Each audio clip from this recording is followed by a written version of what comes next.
London. A couple of years ago, Jonathan Evans was staying at a ritzy hotel in Taipei, the capital of Taiwan, when he was confronted with an automated toilet seat. It had all sorts of controls on it in order that you could warm it up, and it had all sorts of squirty things, and I thought, well, that's novel, but actually you can get an Android app which enables you to control your toilet seat from afar, the former boss of British intelligence agency, MI5, told an audience at Australia House in London. But I also saw an article saying that these actually have a standard security setting of 0000, which most people never change, so you have this potential for hacking into your neighbour's toilet seat, he said.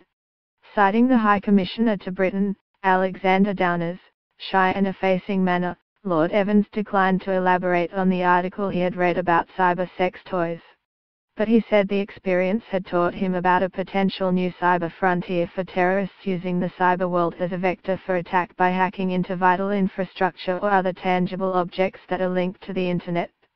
Both are not national security issues, but what they of course demonstrate is that this is not just about data, this is about real objects and the fact that you can now take control of a car that has got protections on it, he said. Much of our national infrastructure is enabled through a digital dimension and therefore potentially hackable. These are real issues both for national security and for any other event that might be subject to attack, he said. Lord Evans said he was surprised this threat had not materialized so far.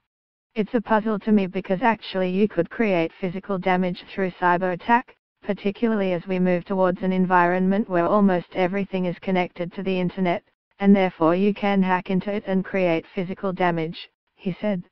Lord Evans directed MI5, Britain's spy agency, between 2007 and 2013 and oversaw the security for the London Olympic Games, which were staged without any attack. He was giving security advice to organisers of large conferences at a lunch arranged by Business Events Sydney and the International Convention Centre.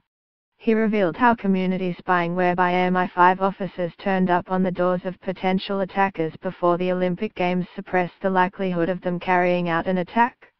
We arrived there at 6 o'clock in the morning and we did it in a coordinated way with the police, and we said hello, we just wanted to ask whether you were thinking of coming to the Olympics. And this of course, really put the wind up them, because they did know that we knew about them, and every time that this happened they then get in touch with their friends and they said yeah, they were here as well, and so we tried to deter them from doing anything, which actually seems to have worked. Describing himself as an analog spy whose early work in espionage involved running around cars and following them to London's Embassy District, Lord Evans described the threat of a cyber attack as a Tier 1 national security threat. He said all smart criminals were moving online and it made sense that terrorists were too.